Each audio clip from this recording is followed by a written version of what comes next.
Electric charges and field का topic start किया हुआ था, जिसमें बेसिक इन्फॉर्मेशन हम लोगों ने लास्ट क्लास में दिया था, स्टार्ट किए थे क्लास 12 का सिलेबस। ठीक है, जिसमें कि चार्जेस का एसआई यूनिट, सीजीएस यूनिट और कुछ क्वेश्चंस किए थे। अब हम लोग आगे लेके चलते हैं उसको प्रॉपर्टीज ऑफ चार्जेस में। तो हेडिंग डालिए इसमें, प्रॉपर्टीज ऑफ चार्जेस।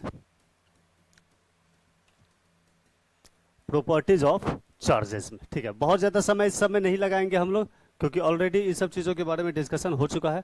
तो सबसे पहला आ जाएगा इसमें चार्जेस एडिटिव इन नेचर।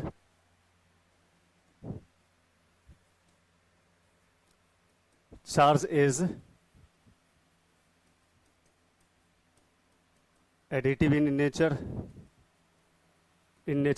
दूसरा आ जाएगा इसमें पहले लिख ही लो इसके बारे में, ठीक है। एग्जाम्पल देखो, वी कैन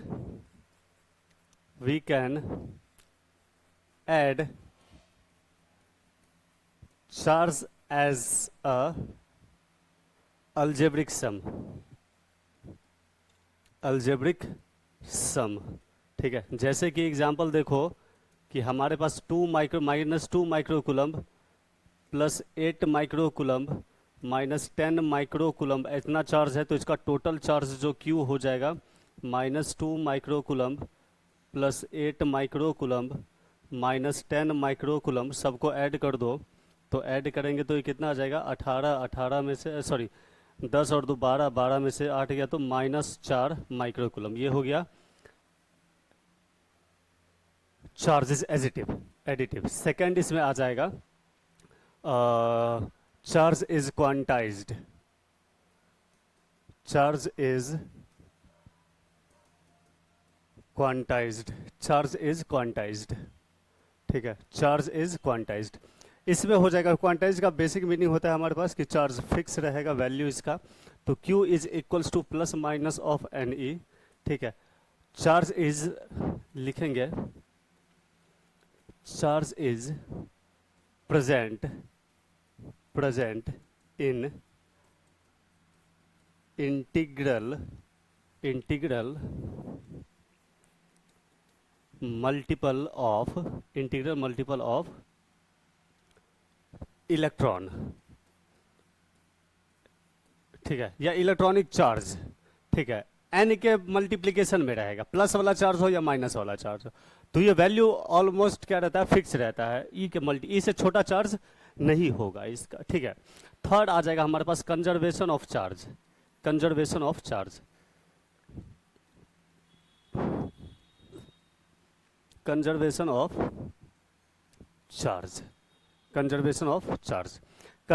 चार्ज में हम लोग देखेंगे तो क्या कहेंगे, charge can not be created, charge can not be created nor be destroyed, only transfer of charge is possible, ठीक है। Charge can not be created nor be destroyed, only transfer of charge is possible. यह है charge के तीनों properties, ठीक है ना। और ये 3 प्रॉपर्टीज आपको बुक्स में मिल जाएंगे, आपको एनसीईआरटी बुक में मिल जाएंगे। तीनों का बहुत ही बेसिक मीनिंग है, एक एडिटिव इन नेचर होता है, दूसरा फिक्स्ड होता है Q इक्वल्स टू NE, और तीसरा होता है कंजर्वेशन ऑफ चार्ज, ठीक है। इसमें थोड़ा सा और आगे लेकर के चलेंगे हम लोग, तो एक प्रॉपर्टीज और इसमें ऐड कर सकते हैं हम लोग, charge is invariant. Charge is invariant कहने का मतलब ये है कि इनवेरिएंट का मतलब है कि चार्ज का जो वैल्यू है इलेक्ट्रॉन का, मान लो इलेक्ट्रॉन का जो वैल्यू है -1.6 इंटू 10 का पावर -19 कूलम्ब, वो वेरी कभी नहीं करेगा, नो वेरिएबल या नो वेरिएशन, नो वेरिएशन मतलब कि independent of, charge is independent of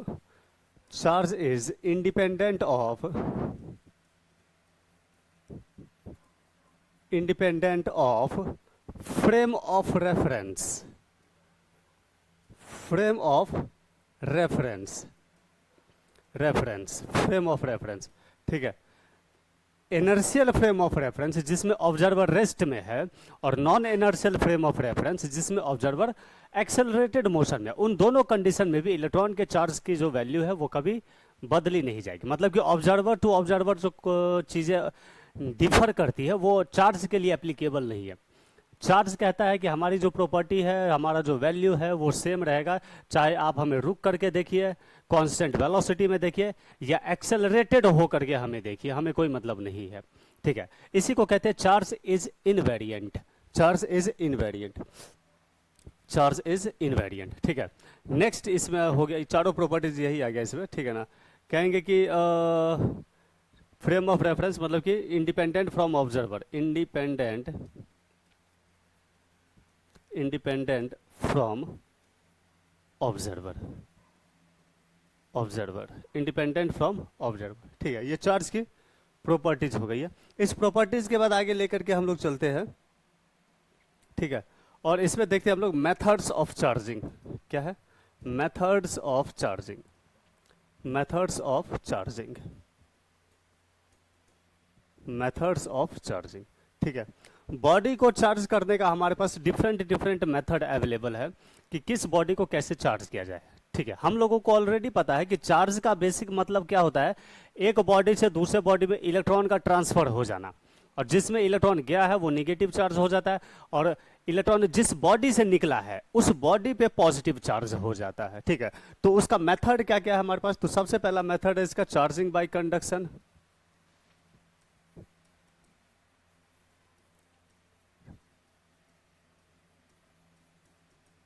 charging by conduction. Second हो जाएगा हमारे पास चार्जिंग बाय रबिंग या फ्रिक्शन, ठीक है। थर्ड आ जाएगा हमारे पास charging by induction, charging by induction,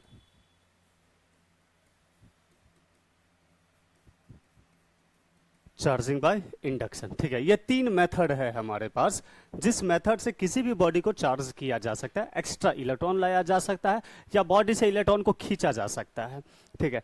तो जैसे देखिए यहां पर से पहला देखते हैं हम लोग चार्जिंग बाय इंडक्शन में, charging by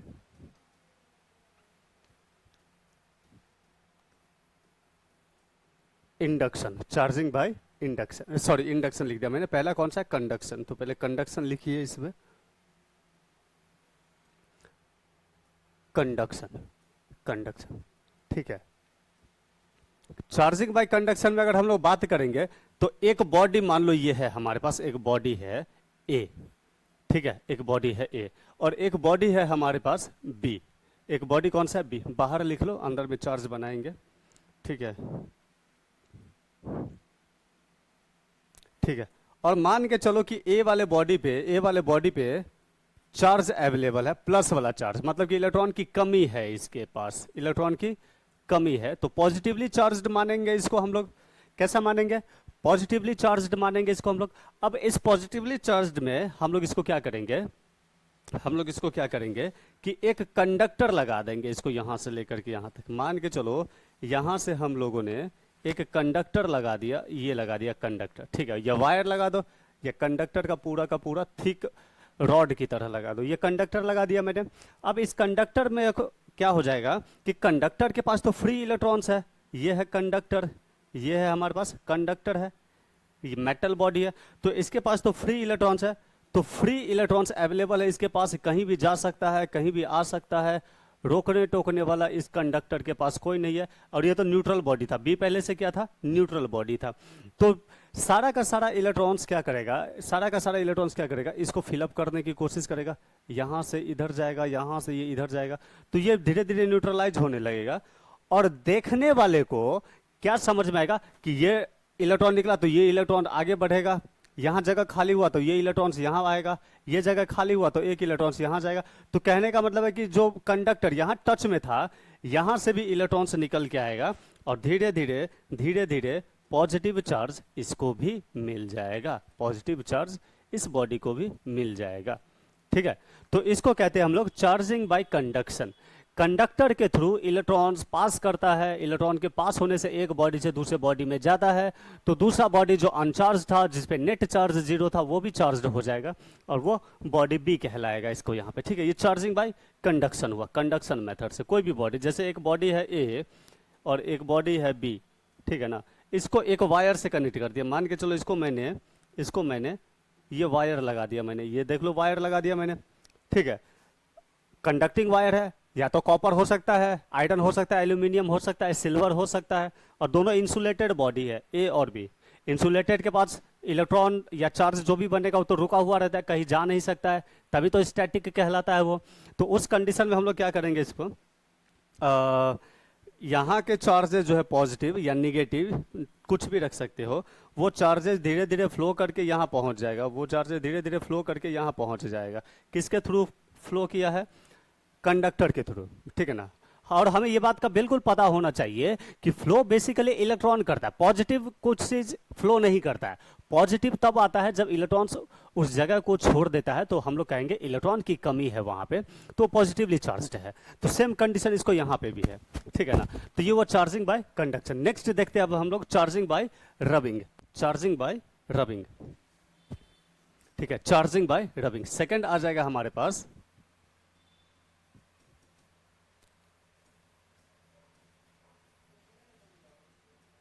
charging by rubbing या फिर फ्रिक्शन, चार्जिंग बाय रबिंग या फिर फ्रिक्शन, ठीक है। इस केस में क्या होता है हमारे पास, इस केस में क्या होता है, दो बॉडी को आपस में टच करवा करके रगड़ता, उसमें फ्रिक्शन क्रिएट करता है, रगड़ता है, वो रब करता है, ठीक है।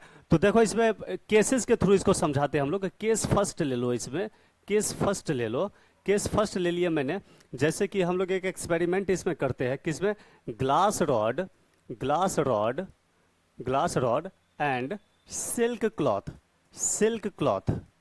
ठीक है, इस दोनों को यूज करके हम लोग देखते हैं, ठीक है।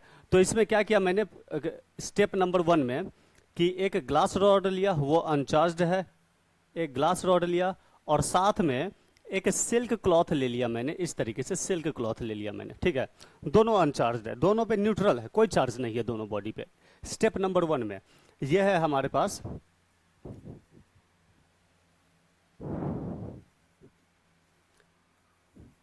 ग्लास रॉड, सिल्क क्लॉथ, ये क्या है, सिल्क क्लॉथ, ठीक है। बी नंबर केस में इसमें क्या हो जाएगा कि दोनों को रब करवा दिए, ठीक है, दोनों को रब्ड करवा दिए। तो यहां लिख लो इसको, रब्ड ईच अदर, एक दूसरे को क्या किया गया, रब्ड किया गया। तो ये ग्लास रॉड है, इस ग्लास रॉड को सिल्क क्लॉथ से रब करवा दिया मैंने, रब करवाने के बाद स्टेप नंबर 3 में दोनों को अलग कर दिया, तो अलग करने पे ये पाया गया, इसमें ये देखा गया है कि ग्लास रॉड पे प्लस का चार्ज आया है, और सिल्क क्लॉथ पे निगेटिव का चार्ज आया है। इससे क्या कह सकते हैं आप लोग कि ग्लास रॉड अपना इलेक्ट्रॉन को लूज किया है और सिल्क क्लॉथ उसी इलेक्ट्रॉन्स को गेन कर लिया है, इलेक्ट्रॉन को गेन कर लिया गया है, ठीक है ना। याद रखना, ग्लास रॉड इलेक्ट्रॉन लूज किया है, ग्लास रॉड इलेक्ट्रॉन को क्या किया है, लूज किया है, और वो किस में ट्रांसफर हुआ है, क्लॉथ्स में ट्रांसफर हुआ है, ठीक है। यहां से नोट में एक शब्द निकल के आता है कि चार्ज हमेशा पेयर में प्रोड्यूस होता है, एक्स्ट्रा कहीं कुछ नहीं जाएगा, क्योंकि कंजर्वेशन ऑफ लॉ जो प्रॉपर्टीज ऑफ चार्जेस में पढ़े हो वो फॉलो करना चाहिए, वो वैलिड होना चाहिए। तो इस केस में नोट में हम लोग क्या लिख सकते हैं, चार्ज ऑलवेज प्रोड्यूसेस या always transferred in a pair, produces in a pair, charge always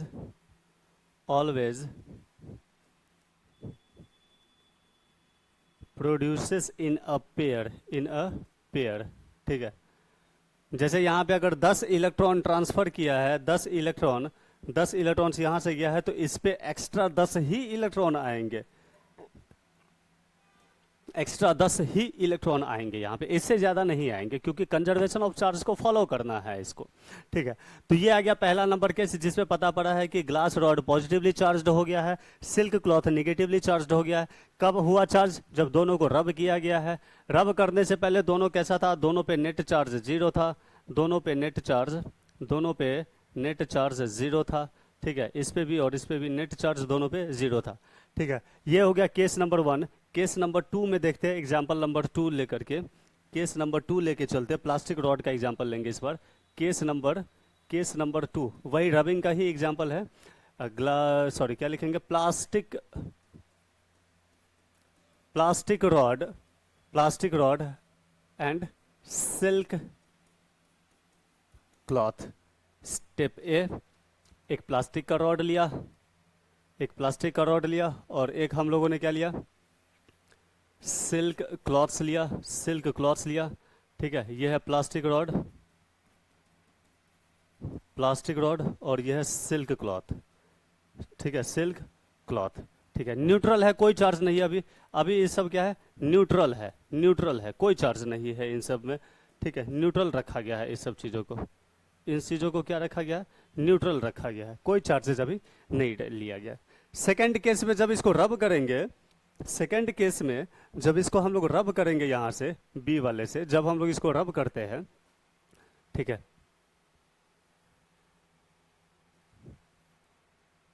इससे इसको रब्ड किया गया और रब्ड कराने के बाद दोनों को अलग किया गया। यहाँ पर रब्ड कराने के बाद दोनों को सेपरेट किया गया, तो सेम वही कंडीशन होगा, लेकिन इस बार उल्टा रहेगा। प्लास्टिक ज़्यादा इंसुलेशन कैपेसिटी है, रिएक्टिविटी सीरीज में प्लास्टिक सबसे नीचे आता है और ऊपर में ग्लास रॉड रहता है, इसलिए ग्लास रॉड इलेक्ट्रॉन को लूज कर लेता है, लेकिन प्लास्टिक इलेक्ट्रॉन को लूज नहीं करता, वो दूसरे से इलेक्ट्रॉन खींच लेता है। तो इस बार उल्टा हुआ है। इस बार क्या हुआ है? इस बार सिल्क क्लॉथ से इलेक्ट्रॉन को खींच लिया गया है, प्लास्टिक रॉड पे आ गया है। तो इस बार सिल्क पे पॉजिटिव चार्ज आने वाला है और प्लास्टिक रॉड पे निगेटिव चार्ज आने वाला है। तो यहाँ पे आएगा निगेटिव चार्ज, यहाँ पे आएगा पॉजिटिव चार्ज। सिल्क का इलेक्ट्रॉन खींच लिया है, प्लास्टिक ने उसको खींचा है। ठीक है, तो इस पे लिखेंगे हम लोग निगेटिव चार्ज्ड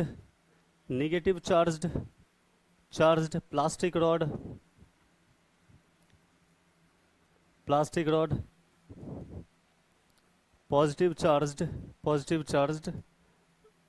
ठीक है, positive charge silk cloth, positively charged silk cloth. ठीक है, ये है प्लास्टिक के केस में, जबकि बॉडी को रब करते हैं तो बॉडी को रब करने पे चार्ज्ड हो जाता है। ठीक है, हम लोग भी कई बार देखते हैं कि हम लोग धूप में गर्मी के समय में बाइक चला के आते हैं, तो हमारा जो ये है गूज बम्प्स जो हो जाते हैं, वो कैसे हो जाते हैं? ये चीज़ें अपने आप चार्ज होने की वजह से खड़े हो जाते हैं। जैसे कि बाइक चला करके आइए तो फ्रिक्शन के, एयर के फ्रिक्शन से हमारा जो हाथों के जो रोए होते हैं, बाल होते हैं, वो फ्रिक्शन से चार्ज होते रहते हैं। और जब किसी प्लास्टिक वाले बॉडी के पास हम अपना हाथ इस तरीके से रखेंगे, ऐसे हाथ इस तरीके से रखेंगे, तो ये क्या करेगा? इसको अट्रैक्ट कर लेगा, तो ये क्या हो जाएगा? खड़े हो जाएंगे, गूज बम्प्स हो जाएंगे यहाँ पे।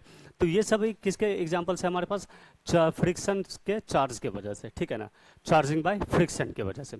चार्जिंग बाय फ्रिक्शंस के और भी एग्जांपल है हमारे पास, जैसे कि हम लोग ये देखते हैं कि गाड़ी चलती है तो उसका जो टायर होता है वो भी रोड के साथ फ्रिक्शन करता रहता है, ज़्यादा डिस्टेंस चलाएंगे तो वो रेव करता रहता है, तो चार्ज क्रिएट होता है। इंसुलेटर तो है, तो चार्ज जाएगा कहाँ? ठीक है, क्योंकि रबर तो ऑलरेडी इंसुलेटर है वो, तो उसको जब रोड पे जब चलता है वो गाड़ी, तो फ्रिक्शन होता है, रोड के साथ चक्का जो है वो लगा हुआ रहता है, लगातार घिसता रहता है, तो उसका जो भी चार्ज बनता है, तो वो चार्ज जाएगा कहाँ? तो उसको चार्ज को अगर हम लोग जाने का रास्ता नहीं देंगे तो हमारा जो कार है उस कार में आग पकड़ सकता है, आग लग सकता है, उसमें फायर लग सकता है। तो हम लोग क्या करते हैं कि जो चक्का जो होता है, उस चक्का में देखोगे, चक्का को जब खोलते हैं या उसका जो टायर जब फाड़ते हैं, हम लोग तोड़ते हैं, तो उसमें मेटल के पतले पतले वायर रहते हैं। ठीक है, क्योंकि मेटल वहाँ पे कंडक्टर है और फ्री इलेक्ट्रॉन्स रहते हैं, उन पे जो भी चार्ज आएगा वो फटाक से धरती को भेज देगा, वो अर्थ को ग्राउंडिंग में भेज देता है। ठीक है, नहीं भेजेगा तो चार्ज इंसुलेटर से बाहर निकल भी नहीं करेगा, चार्ज बढ़ता जाएगा। इतना चार्ज हो जाएगा कि वो लीक भी करेगा, इलेक्ट्रिसिटी बन के क्या बोलते हैं पास भी कर जाएगा, और बड़ी मुश्किल से उससे बचना हमारे लिए पॉसिबल हो पाएगा। तो वो क्या करता है, आग पकड़ लेता है। ठीक है, दूसरा एग्जांपल फ्रिक्शन का देखोगे तो जो थंडर जो क्रिएट होते हैं बारिश के समय में, जो बादल से जो बिजली पैदा होती है, जो इलेक्ट्रिसिटी प्रोड्यूस्ड होता है हमारे पास, वो होते हैं क्लाउड की वजह से।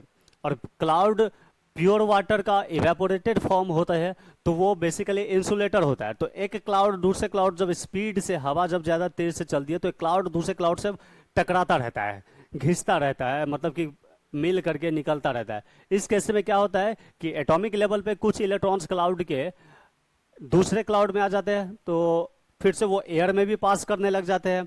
एयर में बहुत सारे गैसेस होते हैं, हाइड्रोजन, ऑक्सीजन, नाइट्रोजन, ठीक है, बहुत सारे गैसेस का मिक्सेस होते हैं, तो उसके मॉलिक्यूल से भी पास होने लगते हैं। और वो धीरे धीरे धीरे धीरे, चूंकि एटमॉस्फेयर तो पूरा फैला हुआ है धरती के सरफेस से लेकर के ऊपर तक, तो उस केस में क्या हो जाएगा कि धीरे धीरे धीरे धीरे चार्ज एक दूसरे से पास करते करते करते करते करते करते वो क्या करेगा, वो थंडर इस तरीके से बन करके, थंडर इस तरीके से बन करके, जैसे ये बादल है, ये बादल है, और ये अर्थ का सरफेस है, अर्थ का सरफेस है, और यहाँ पे बहुत सारे मॉलिक्यूल्स है एटमॉस्फेयर के, तो इस तरीके से क्या हो जाएगा, प्लस का बनाएगा, ये निगेटिव बन जाएगा, तो यहाँ पर भी इलेक्ट्रिसिटी पास करेगा। कुछ बादल यहाँ है, एयर यहाँ है, तो ये निगेटिव बन जाएगा, ये पॉजिटिव बन जाएगा, ठीक है, पॉजिटिव। इस तरीके से इलेक्ट्रिसिटी यहाँ से पास करते करते अल्टीमेटली धरती तक पहुँचते हैं, अल्टीमेटली धरती तक पहुँचते हैं। तो वो इलेक्ट्रोस्टैटिक थंडर कहलाता है वो, क्योंकि इंसुलेटर में, इंसुलेटर की वजह से इलेक्ट्रिसिटी जो पैदा हुआ है उसको कोई कंट्रोल नहीं कर सकता, उसको हम लोग एब्जॉर्ब नहीं कर सकते, उसको हम लोग क्या बोलते हैं, स्टोर नहीं कर सकते हैं। तो बादल के टकराने से भी, क्लाउड के टकराने से भी हमारे पास क्या क्रिएट होता है, हमारे पास इलेक्ट्रिसिटी प्रोड्यूस होता है। तो वो इलेक्ट्रोस्टैटिक वाला करंट होते हैं हमारे पास, जो बादलों से पास करते हैं। तो बना कैसे, वो बादल के टकराने से बनते हैं। किससे बनेंगे वो, बादल के या क्लाउड के टकराने से। जब when clouds are collide to each other, they creates the charge differences between the two clouds which creates the potential difference, जो कि आगे चल के पोटेंशियल डिफरेंस कहते हैं। हम लोग करंट इलेक्ट्रिसिटी में पढ़ते हैं और जानते हैं कि चार्ज सेपरेट होते हैं तो पोटेंशियल डिफरेंस कहलाते हैं। ऐसे ही वो ऊपर से नीचे तक जिगजैग फॉर्म में इलेक्ट्रिसिटी आ जाता है, और वो बहुत हाई पावर का होता है, पोटेंशियल बहुत ज़्यादा होता है, ठीक है, हाई वोल्टेज होता है उसके पास, तो वो जिस चीज़ पे भी गिरता है उस चीज़ को खराब कर देता है। ठीक है, तो ये है charging by index, sorry, charging by rubbing का केस है ये। ठीक है, आगे बढ़ते हैं अब हम लोग इसमें। ठीक है, और नेक्स्ट देखते हैं charging by induction, charging by induction. Third है इसमें, थर्ड है इसमें चार्जिंग बाय इंडक्शन।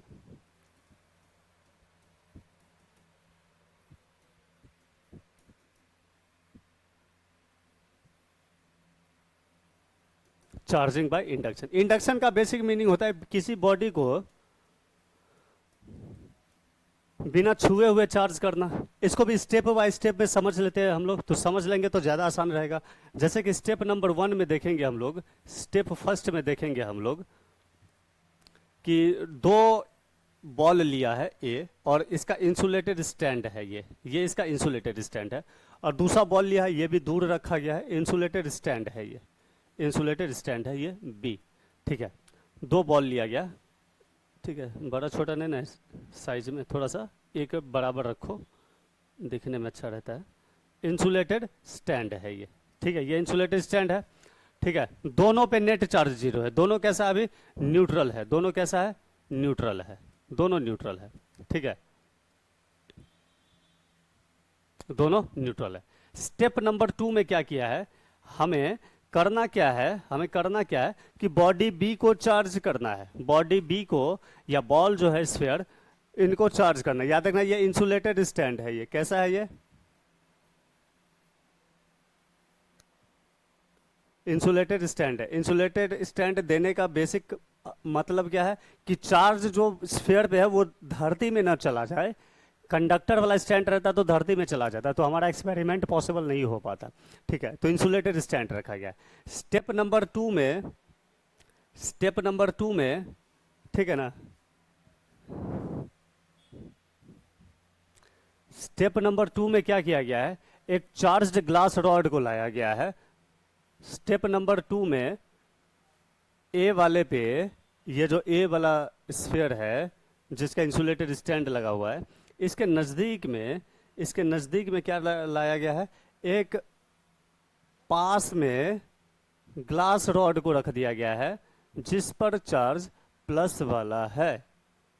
ठीक है, ये कैसा है, ये ग्लास रॉड है, ग्लास रॉड है, ये ग्लास रॉड है, चार्ज्ड ग्लास रॉड। ठीक है, और बी वाला जो था वो तो बहुत दूर है, उसको अभी कोई लेना देना नहीं है कि इसको चार्ज करना है, हमें बिना छुए हुए चार्ज करना है। ठीक है, तो अब क्या होगा इसमें कि पास में है, टच में नहीं है ये दोनों चीजें। प्लस वाला क्या करेगा, इसके सरफेस के इलेक्ट्रॉन को अपनी तरफ खींच लेगा कि आ जाओ मेरे पास। ठीक है, और जैसे इलेक्ट्रॉन खींच करके यहां आएगा, ठीक इतने ही नंबर में अपोजिट साइड में प्लस वाला चार्ज बन जाएगा। ठीक है, क्योंकि जब हटा दोगे तो फिर से न्यूट्रल हो जाएगा ये, क्योंकि दोनों बॉडी पहले स्टेप में कैसा था, न्यूट्रल था। ठीक है, स्टेप नंबर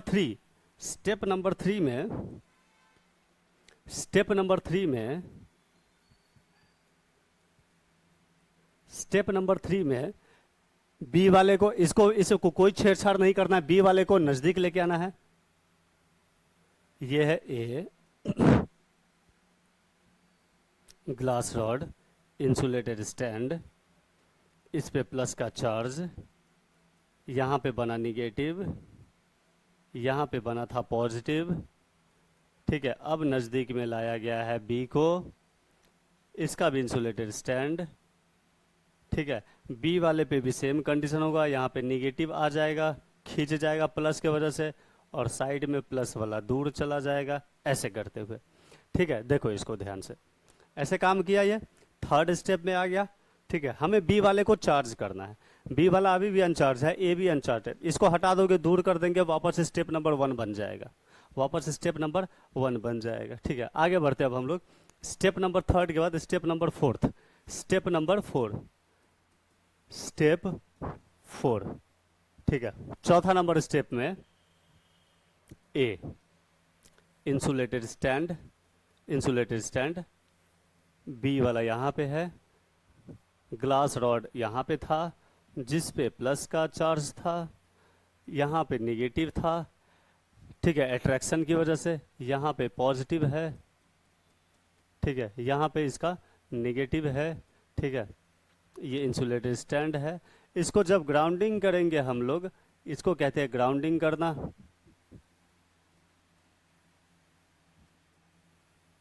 या फिर इसका दूसरा नाम है अर्थिंग करना। ठीक है, तो सारा का सारा पॉजिटिव ग्राउंड में चला जाएगा, नीचे चला जाएगा। इलेक्ट्रॉन भी जाना चाहता है, इलेक्ट्रॉन नहीं जाएगा क्योंकि प्लस वाला चार्ज इसको बांध के रखे हुआ है, नहीं जा पाएगा वो। ठीक है ना, तो ये हो गया ग्राउंडिंग वाला केस। स्टेप नंबर 5 में, ठीक है, लिखेंगे all positive charge moved to the ground. यहाँ पे लिख लेना all positive charge on ball B will moved to the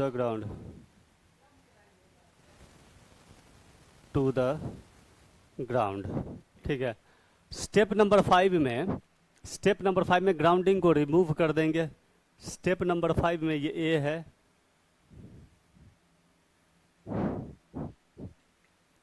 positive,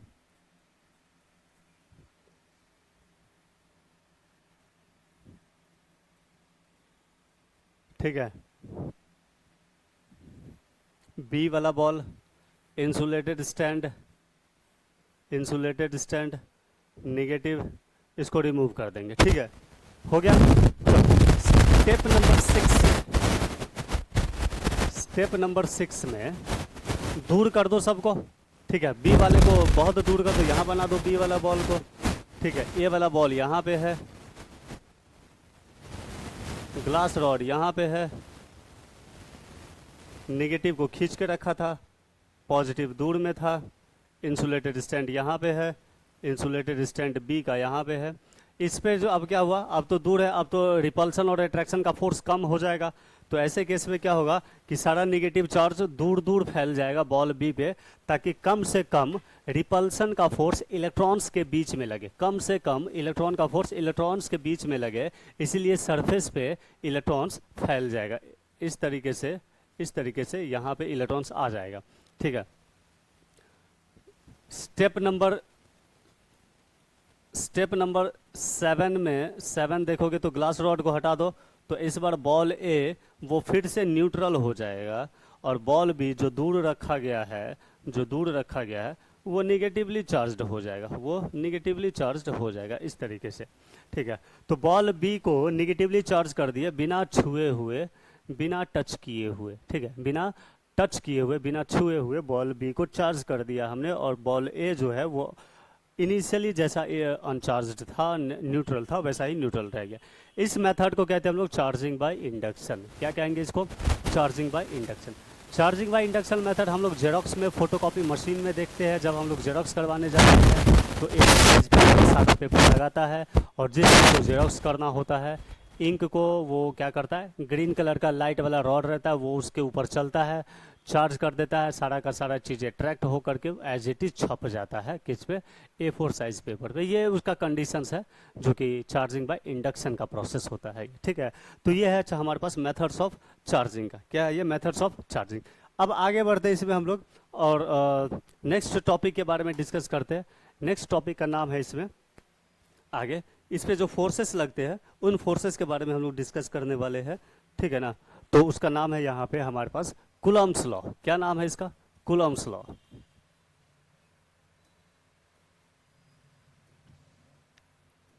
Coulomb's law. ठीक है, कूलम्ब्स लॉ बेसिकली कहता है कि चार्ज के बीच में फोर्स कैसा लगेगा, और अगर फोर्स लगेगा तो फोर्स को कैसे हम लोग कैलकुलेट करेंगे।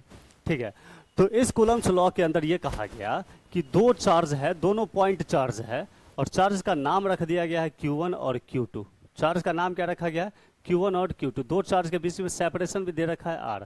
तो कूलम्बिक फोर्स जो है F वो प्रोपोर्शनल होता है प्रोडक्ट ऑफ चार्जेस के, और इनवर्सली प्रोपोर्शनल होता है उसके सेपरेशन के स्क्वायर के।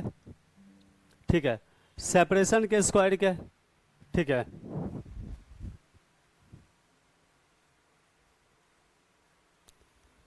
सेपरेशन के स्क्वायर के। तो इस दोनों को मिला करके जो कूलम्बिक फोर्स है वो प्रोपोर्शनल हो गया Q1 Q2 upon R square के, अपॉन R स्क्वायर के प्रोपोर्शनल हो गया ये। ठीक है, R स्क्वायर के प्रोपोर्शनल हो गया ये। ठीक है, तो प्रोपोर्शनल हटा करके कांस्टेंट लगाओ इसमें के Q1 Q2 upon R square.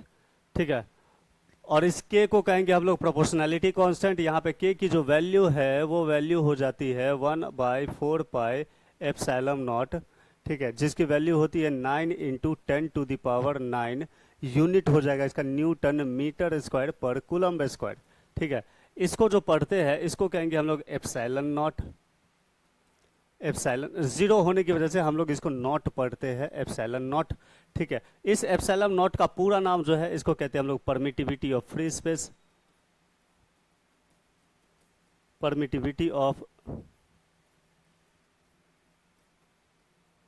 Free space, या फिर वैक्यूम, या फिर ऑलमोस्ट मान के चलते हैं हवा में इसका वैल्यू भी सेम रहता है। इसकी जो वैल्यू लिखते हैं वो हम लोग यहीं से भी निकाल सकते हैं।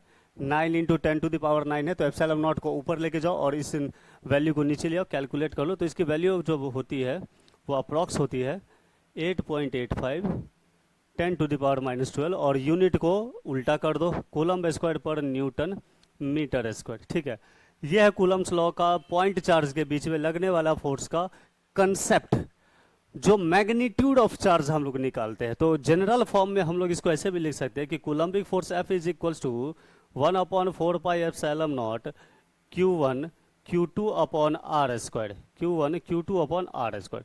ठीक है, ये बेसिकली इसका फोर्स का मैग्नीट्यूड फॉर्म है कि कितना फोर्स लग रहा है, तो ये मैग्नीट्यूड फॉर्म कहलाता है, मैग्नीट्यूड फॉर्म। ठीक है ना, डायरेक्शन की बात नहीं कर रहे, डायरेक्शन की बात करेंगे जब Coulomb's law in a vector form पढ़ेंगे तब।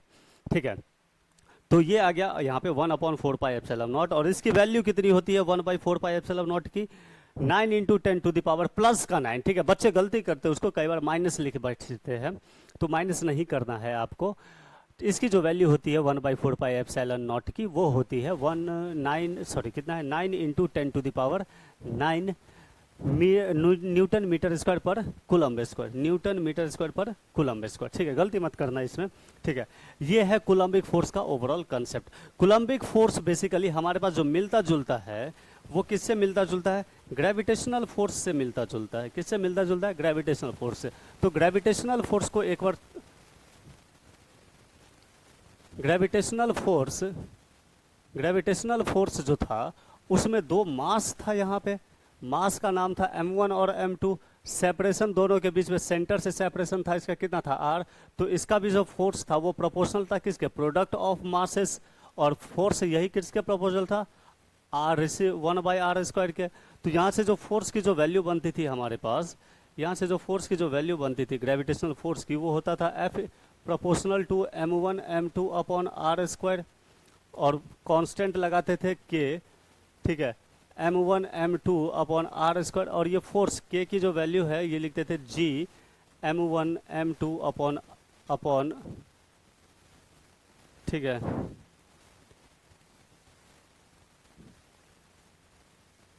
फिर से लिखो इसको, F is equals to g m1 m2 upon r²। ठीक है, और ये g यूनिवर्सल कांस्टेंट होता था जिसकी वैल्यू होती थी 6.67 into 10 to the power -11 newton metre square पर केजी स्क्वायर। ठीक है, रिकॉल करोगे आइडिया समझ में आ जाएगा। तो यूनिवर्स में कोई भी दो बॉडी जिसका मासेस दिया हुआ है उस पे जो ग्रेविटेशनल फोर्स है उसका फॉर्मूला ये होता था। तो ये बेसिकली देखेंगे तो ऑलमोस्ट मिलता जुलता है ग्रेविटेशन से। कौन मिलता जुलता है, तो कूलम्ब्स लॉ मिलता जुलता है। ठीक है ना। तो आगे चल के एनसीईआरटी में क्वेश्चन भी मिलेगा तुमको कि दोनों के फोर्स का कंपेयर करिए, कौन ज़्यादा है और कितना ज़्यादा है, वो कंपेरिजन कई बार पूछता है। क्योंकि इलेक्ट्रॉन का मास भी होता है, अब मास बहुत छोटा होता है इसलिए हम लोग उसको कंसिडर, ग्रेविटेशनल फोर्स को कंसिडर कम करते हैं और कूलम्बिक फोर्स को ज़्यादा कंसिडर करते हैं। ठीक है, तो ये है हमारे पास कूलम्ब्स लॉ। आगे बढ़ते हैं अब हम लोग इसमें इस कूलम्ब्स लॉ को देख लेते हैं एक बार और अच्छे तरीके से कि इसी जो कूलम्ब्स लॉ में एक न्यूमेरिकल को अगर ध्यान से देखेंगे क्वेश्चन में अच्छा उससे पहले एक दो चीज़ और याद रख लो, कई बार स्टूडेंट को याद नहीं रहता है। ठीक है, तो एक बात और याद रख लेना कि 1 माइक्रो कूलम्ब, ठीक है, ये होता है 10 टू द पावर -6 कूलम्ब। इसको माइक्रो पढ़ते हैं हम लोग, माइक्रो कूलम्ब। ठीक है ना, माइक्रो कूलम्ब। दूसरा 1 milli coulomb 10 to the power -3 coulomb के इक्वल होता है। इसको पढ़ते हैं हम लोग मिली कूलम्ब। क्या पढ़ते हैं इसको हम लोग, मिली कूलम्ब पढ़ते हैं। ठीक है ना, मिली कूलम्ब इसको पढ़ेंगे। ठीक है, इसी के बेस पे क्वेश्चन देख लो, two charges of 3 micro coulomb and 5 micro coulomb are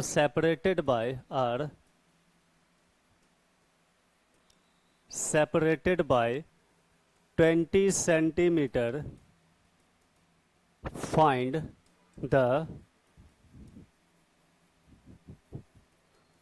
Coulombic force. Find the Coulombic force between the charges.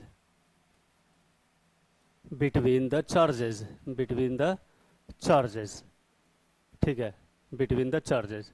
ठीक है, तो ये सीधा सीधा क्वेश्चन, फॉर्मूला बेस्ड क्वेश्चन है ये, और इसमें मैग्नीट्यूड पूछा है हमसे, डायरेक्शन नहीं पूछा है। तो चार्ज कौन कौन सा है, एक चार्ज यहाँ है, एक चार्ज यहाँ है, तो चार्ज को पॉइंट चार्ज बना लो ऐसे। ठीक है, ये है Q1 जिसकी वैल्यू है 3 माइक्रो कूलम्ब, और ये है Q2 जिसकी वैल्यू है 5 माइक्रो कूलम्ब, और R की जो वैल्यू है वो दे रखा है 20 सेंटीमीटर।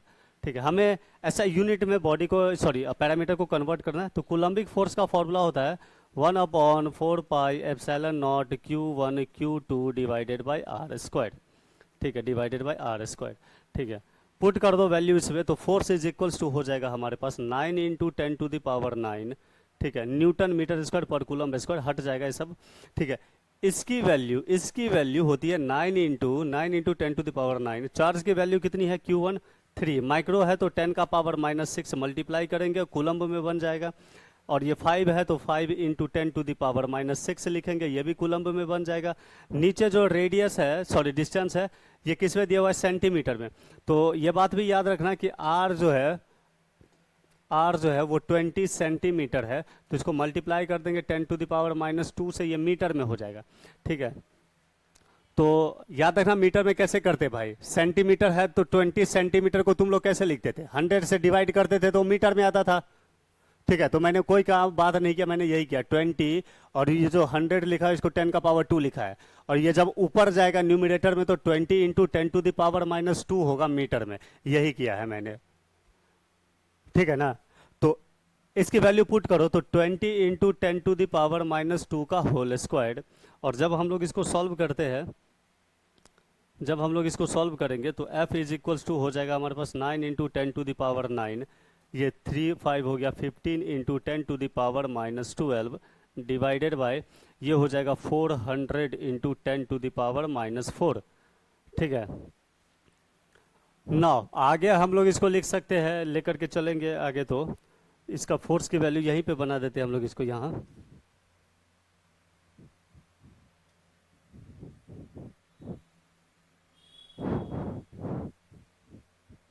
ठीक है, तो F इज इक्वल्स टू हो जाएगा यहाँ पर से हमारे पास 9 into 15 into 10 to the power, उधर कितना हो जाएगा 9 और 12, बेस सेम है तो पावर ऐड होगा तो -3 हो जाएगा। ठीक है, -3 हो जाएगा डिवाइडेड बाय इसको लिखेंगे 4 इंटू 10 टू द पावर -2। ठीक है, ये 10 का पावर +2 बन जाएगा, 4 इंटू 10 का पावर +2, ये इतनी वैल्यू आएगी। तो F is equals to 9 into 15/4 into 10 to the power -3 into 10 to the power +2। तो ये वैल्यू बहुत आसान हो जाता है। ठीक है, 15 नमा हो जाएगा हमारे पास 135/4 इंटू 10 टू द पावर -1। ठीक है, तो इसको 135 डिवाइडेड बाई 40 भी लिख सकते हैं, और इसको सॉल्व कर लेंगे तो न्यूटन में ये आंसर हो जाएगा फोर्स का, ये फोर्स का इतना आंसर हो जाएगा इसका। ठीक है, तो यह कोलम्बिक फोर्स का एक छोटा सा क्वेश्चन इसमें किए हैं हम लोग। ठीक है, जो कि मैग्नीट्यूड बेस्ड है, इसमें कोई बहुत दिक्कत नहीं आने वाला है हमें। ठीक है, ये है हमारे पास कूलम्ब्स लॉ। आगे बढ़ते इसको हम लोग लेकर के चलते Coulomb's law in a vector form में। ठीक है, तो आगे बढ़ो इसमें और लिखो इसमें coulomb's law in a vector form, coulomb's law in a vector form. ठीक है, इस बार डायरेक्शन देखना पड़ेगा हमें।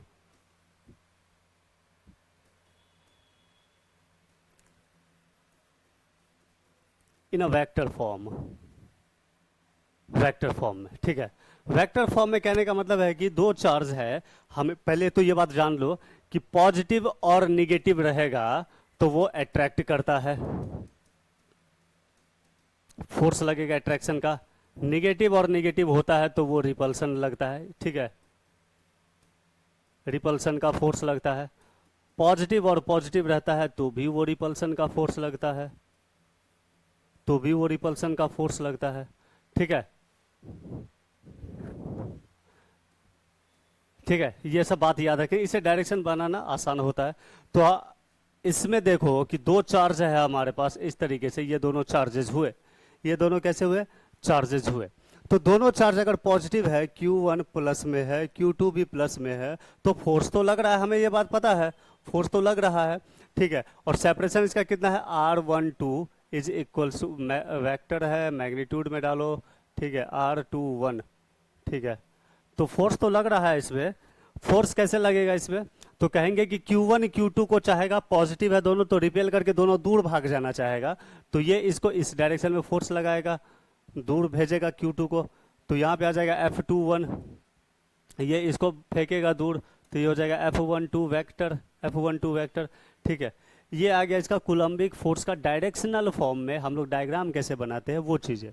ठीक है, तो बात को समझ में आना चाहिए, जिस पर फोर्स लग रहा है, Q2 पे फोर्स लग रहा है, तो Q2 का 2 नंबर पहले लिखा गया है, और लगाने वाला फोर्स जो है Q1 उसका नंबर बाद में लिखा गया है दोनों साइड में। तो यहाँ पे देख के समझ जाना कि फोर्स लग रहा है Q1 पे, और लगाने वाला कौन है, Q2 है, लगाने वाला कौन है, Q2 है। ठीक है, और हाँ एक बात पहले डिस्टेंस को देख लो कि R12 जो लिखे है मैंने, R12 ये वेक्टर फॉर्म में है, मतलब कि एक से दो के तरफ डायरेक्शन लिखा गया है।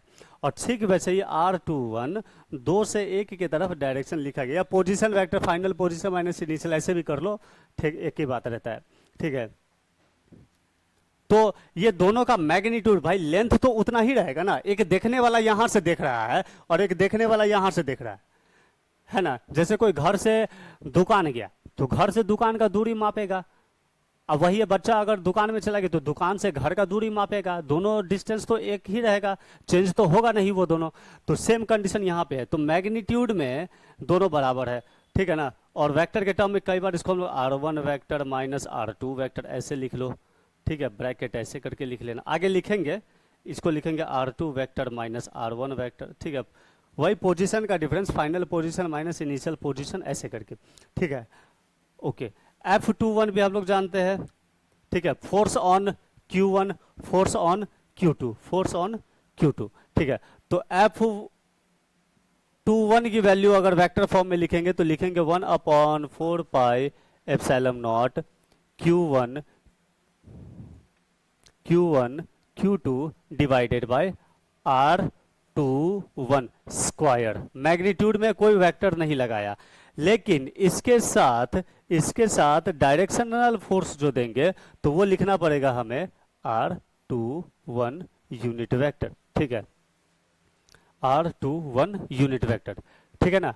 ये आ गया, इस डायरेक्शन में फोर्स लग रहा है R21 यूनिट वेक्टर, ठीक है। इस यूनिट वेक्टर को अगर हम लोग लिखेंगे और अच्छे तरीके से तो ये हो जाएगा 1/4 pi epsilon not Q1 Q2 by R21 square, ठीक है। और यहां पे आ जाएगा इसका यूनिट वेक्टर का R21 vector divided by R21, ठीक है, ये हो जाएगा इसमें, ठीक है। ब्रैकेट में लिख लेना कि हम लोगों ने पढ़ा हुआ है कि यूनिट वेक्टर का जो फॉर्मूला होता है वो तो वेक्टर अपॉन मैग्नीट्यूड, ठीक है। अब ये भी मैग्नीट्यूड है, ये भी मैग्नीट्यूड है, तो दोनों मल्टीप्लाई हो जाएगा, सिंपल मल्टीप्लाई। तो F21 वेक्टर जो है हमारे पास वो बनने वाला है 1/4 pi epsilon not Q1 Q2 divided by R21 का क्यूब, ठीक है। और यहाँ पे जो वैल्यू आएगी वो हो जाएगा R21 का वेक्टर, बोलो ठीक है। यहाँ तक ठीक है, इसमें दिक्कत नहीं है।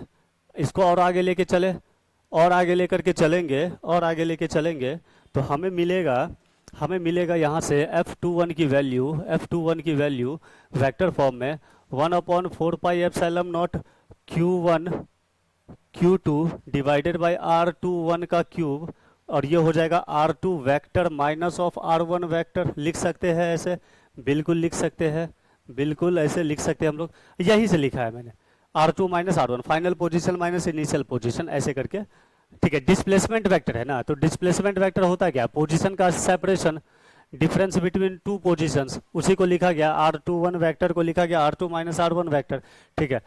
तुम इसको लिख सकते हो इक्वेशन नंबर वन ऐसे लिख लो, अच्छा रहेगा, ठीक है। सिमिलरली अगर ध्यान से देखेंगे हम लोग तो ऑल्सो करके ये भी लिख सकते हैं हम लोग कि F12 वेक्टर को क्या लिखेंगे, ऐसे ही प्रोसीड करो उसको, तो क्या होगा 1/4 पाई एप्सिलॉन नॉट, चार्जेस का मैग्नीट्यूड तो सेम रहेगा, डिवाइडेड बाय R12 का स्क्वायर, और यहाँ पे R12 का यूनिट वेक्टर, R12 का यूनिट वेक्टर,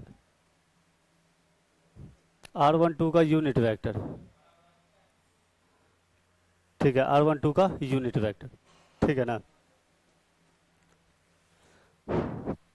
ऐसे प्रोसीड करके इसको लिख लो अच्छे तरीके से। F12 वेक्टर कितना हो जाएगा, अच्छा मैग्नीट्यूड है ना, तो दोनों मैग्नीट्यूड इक्वल है, या तो 1/2 में लिखो या 2/1 में लिखो, तो मैग्नीट्यूड को तुम इंटरचेंज कर सकते हो। 1/4 pi epsilon not Q1 Q2 divided bye R12 का स्क्वायर, और ये कितना हो जाएगा R12 का vector divided by R12 magnitude में। तो F12 vector is equal to कितना हो जाएगा 1/4 pi epsilon not Q1 Q2 divided bye मैं R21 का क्यूब लिख देता हूँ, प्रॉब्लम नहीं आना चाहिए इसमें, ठीक है ना। R12 का क्यूब लिख देता हूँ मैं, प्रॉब्लम नहीं आना चाहिए। और ये जो वैल्यू आएगा हमारे पास, ये जो वैल्यू आएगा यहाँ पे बच क्या जाएगा, तो हमारे पास यहाँ पे बचेगा सिर्फ R12 वेक्टर, R12 वेक्टर बचेगा यहाँ पे, ठीक है ना, R12 वेक्टर बचेगा यहाँ पे, ठीक है, हो गया। तो चलो इस सबको थोड़ा मिटा लेते हैं और इस इक्वेशन का यूज करना है हमें, और यहाँ से प्रोसीड करेंगे, इसलिए थोड़ा सा देख करके इन चीज़ों को थोड़ा मिटाते हैं हम लोग।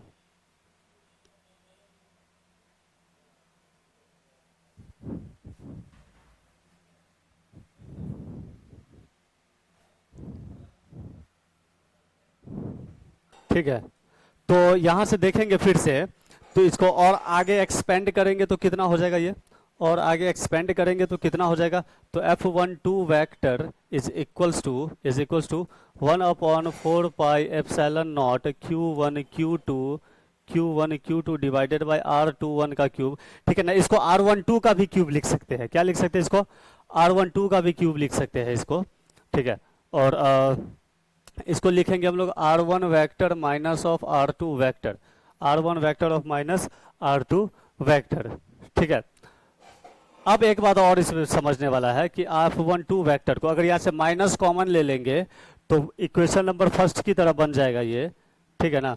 तो इसको हम लोग क्या लिख सकते हैं, 1/4 pi epsilon not Q1 Q2 divided by R21 का क्यूब स्क्वायर ब्रैकेट, और यहाँ पे थोड़ी देर के लिए मल्टीप्लाई का साइन माइनस साइन को कॉमन लिया, अंदर बच जाएगा R2 vector minus of R1 vector.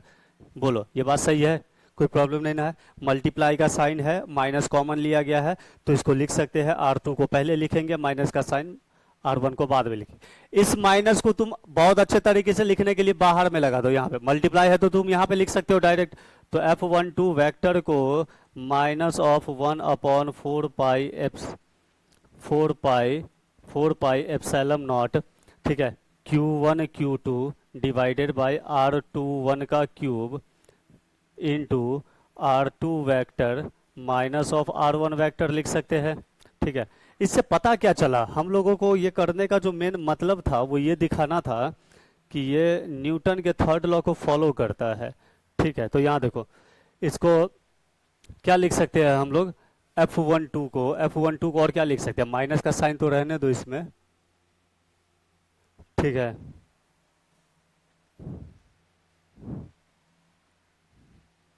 Minus तो रहने दो। इस पूरे वैल्यू को यहाँ से लेकर के यहाँ तक को, यहाँ से लेकर के यहाँ तक को, इस पूरे को हम लोग इक्वेशन नंबर 1 में F21 नहीं लिख सकते क्या, तो इसको F21 लिख लेंगे वेक्टर के टर्म में, ठीक है। तो यहाँ हम लोग देखते हैं क्या पता चलता है कि कूलम्ब्स लॉ जो है वो न्यूटन के थर्ड लॉ को ऑबे करता है। Every action has equal and opposite reaction, every action has equal and opposite reaction. तो हम लोग यहाँ पे लिख सकते हैं हेंस कूलम्ब्स लॉ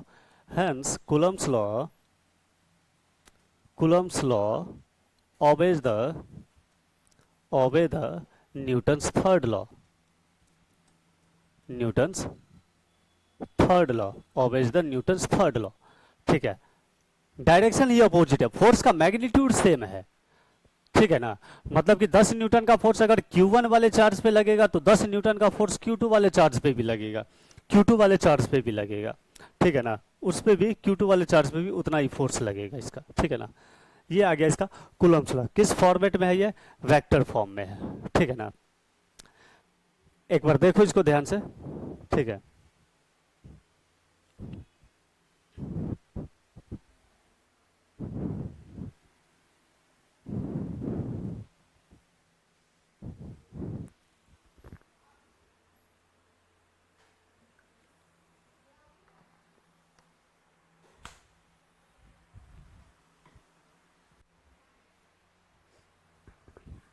ठीक है, ये है इसका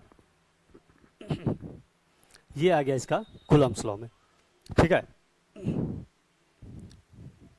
न्यूटन्स थर्ड लॉ को ऑबे करता है, ये हो गया, ये कूलम्ब्स लॉ का आ गया। आगे बढ़ते हैं अब इसमें हम लोग, ठीक है, आगे बढ़ते हैं इसमें हम लोग। तो एक आता है हमारे पास सुपरपोजिशन प्रिंसिपल, एक आता है सुपरपोजिशन प्रिंसिपल, सुपरपोजिशन प्रिंसिपल, ठीक है, सुपरपोजिशन प्रिंसिपल का मतलब क्या हो गया, जब दो से ज्यादा चार्ज अवेलेबल हो, when more than two charges are present, then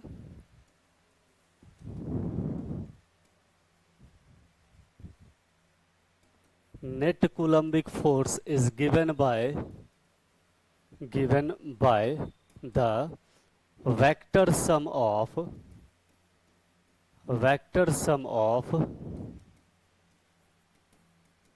individual coulombic force, ठीक है। ये मैं इसको अच्छे तरीके से समझा देता हूँ, यहाँ पर से समझ में आ जाएगा आसानी से। मान के चलो एक रेफरेंस है हमारे पास x और y, और बहुत सारे चार्ज अवेलेबल है Q1, Q2, Q3, ठीक है।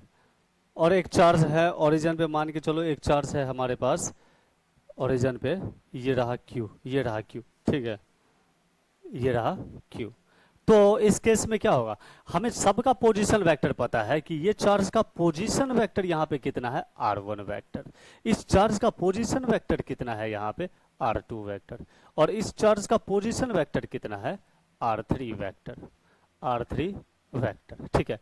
तीनों चार्ज का पोजीशन वेक्टर मिल गया हमें, तीनों चार्ज का पोजीशन वेक्टर मिल गया हमें। अगर देखेंगे हम लोग ध्यान से देखेंगे तो इस चार्ज पे फोर्स लगाएगा, ये तीनों मिल करके फोर्स लगाएगा, तीनों मिल करके अगर फोर्स लगाएगा इस पे, तो ये वाला Q1 है और ये Q है, तो ये कूलम्बिक फोर्स के दोनों के बीच में डिस्टेंस हो गया, तो ये फोर्स लगाएगा इस डायरेक्शन में। इसका नाम मैं रख सकता हूँ F1 वेक्टर। Q2 वाला इस डायरेक्शन में लगाएगा, इसका नाम हो जाएगा F2 वेक्टर। Q3 वाला इस डायरेक्शन में लगाएगा, ये नाम हो जाएगा इसका F3 वेक्टर। क्या नाम हो जाएगा इसका, F3 वेक्टर।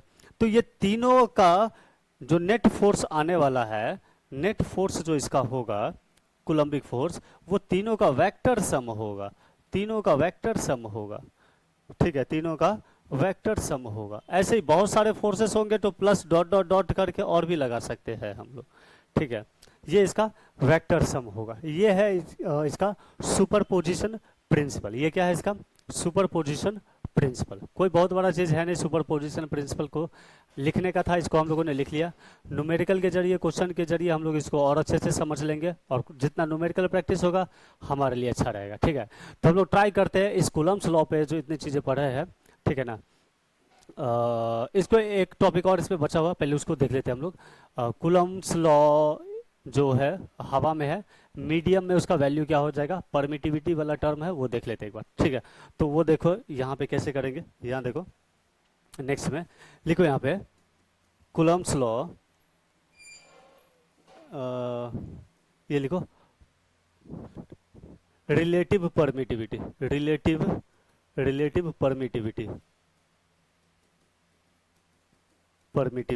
ठीक है। रिलेटिव परमिटिविटी को एप्सिलॉन आर लिखते हैं, या फिर इसका नाम है die electric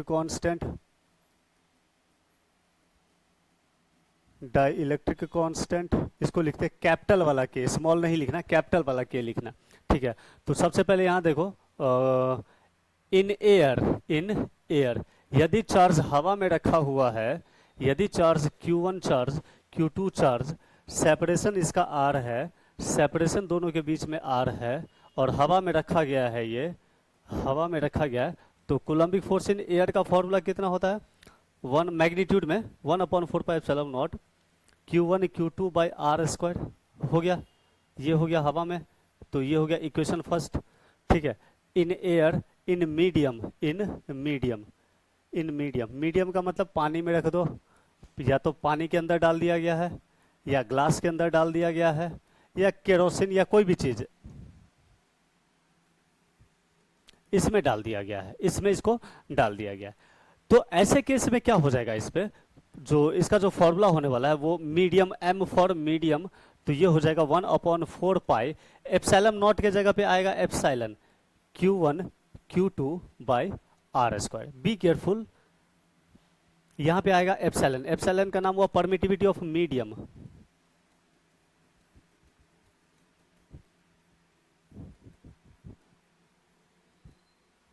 permittivity of medium, क्या नाम हुआ इसका, परमिटिविटी ऑफ मीडियम। ठीक है, दोनों के बीच में फर्क समझना। एप्सिलॉन नॉट हुआ तो permittivity of free space, epsilon हुआ तो परमिटिविटी ऑफ मीडियम। इसको लिखो equation number 2, equation number 2, equation number 2।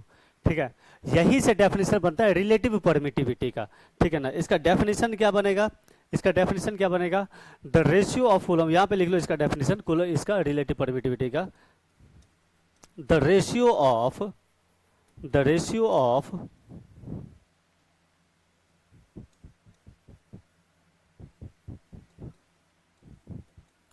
coulombic force in air to the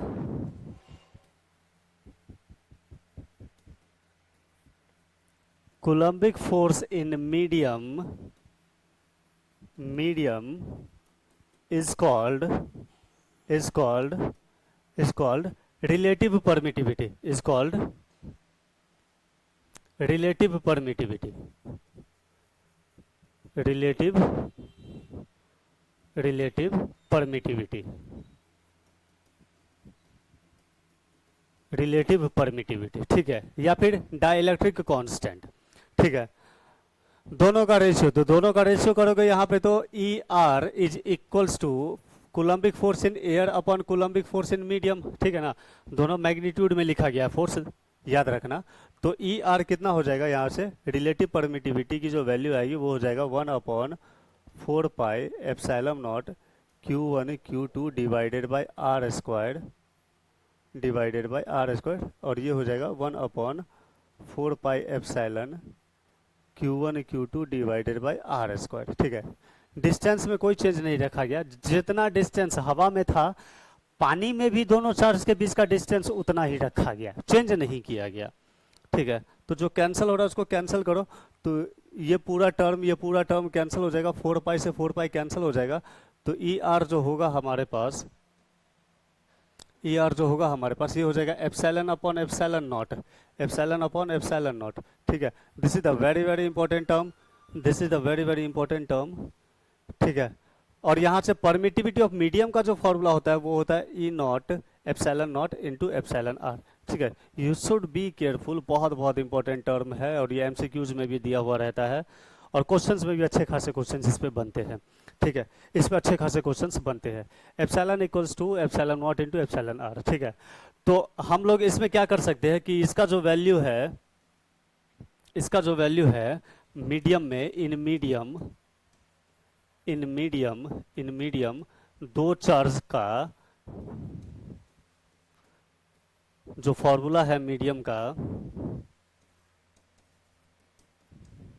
4 pi epsilon Q1 Q2 by R square, इसको हम लोग और अच्छे से लिखेंगे तो ऐसे लिखना पड़ेगा, epsilon not into relative permittivity epsilon R Q1 Q2 upon R square. ठीक है, ये है मीडियम में लगने वाला फोर्स का मैग्नीट्यूड का फॉर्मूला। ठीक है, इन अ मैग्नीट्यूड में इस तरीके से इसमें फोर्सेस लगेंगे। ठीक है, तो रेशियो के वजह से हम लोग ध्यान में रखेंगे कि जो एप्सिलॉन आर जो है ये होता है एप्सिलॉन अपॉन एप्सिलॉन नॉट। ठीक है, आया कहाँ से, तो लिखेंगे आया यहाँ से, ये एप्सिलॉन आर का जो डेफिनेशन लिखोगे Coulombic force in air upon coulombic force in medium. ठीक है, कूलम्बिक फोर्स इन मीडियम। ठीक है, कूलम्बिक फोर्स इन मीडियम। ठीक है, कई बार हम लोगों को एक छोटे छोटे क्वेश्चन सॉल्व कर लेते हैं, वेक्टर वाले क्वेश्चन सब जो है कूलम्बिक फोर्स का नेक्स्ट क्लास में करेंगे। एक दो छोटे छोटे क्वेश्चन इसमें देख लेते हैं, जैसे कि हम लोग इसमें अगर देखेंगे तो पूछ देगा हमें question, find the dimension of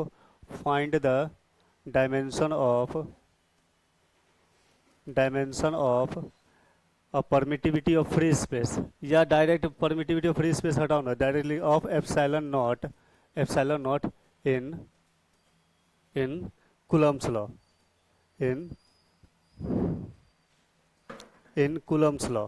ठीक है, कूलम्ब्स लॉ का फॉर्मूला क्या था, 1/4 pi epsilon not Q1 Q2 divided by R square, ये है फॉर्मूला, और ये दिया हुआ है। तो इसमें हमें एप्सिलॉन नॉट का डायमेंशन पूछ रहा है, तो इसके सॉल्यूशन में कैसे निकालेंगे हम लोग, तो हमें एप्सिलॉन नॉट चाहिए, तो एप्सिलॉन नॉट को लेफ्ट साइड में ले आओ और इसको लिखो Q1 Q2 divided by 4 pi force into R square, force into R square.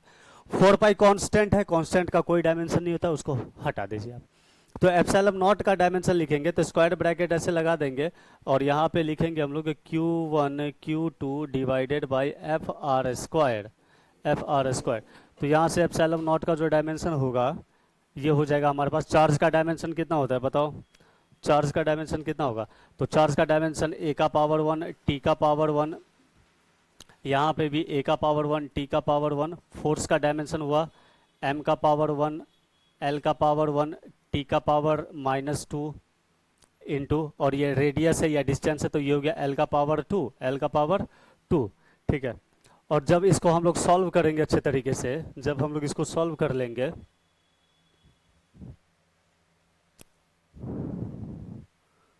ठीक है, तो एप्सिलॉन नॉट का डायमेंशन यहाँ पे हो जाएगा हमारे पास। एप्सिलॉन नॉट का डायमेंशन सबको ऊपर लेके जाओ, एम का पावर 1, ठीक है, एल का पावर सॉरी -1 होगा ना, -1 -3, ठीक है, और ये हो जाएगा ए का पावर 2, ठीक है, और ये टी का पावर 4, टी का पावर 4। ये हो गया एप्सिलॉन नॉट का डायमेंशन। चेक कर लो सही है ना।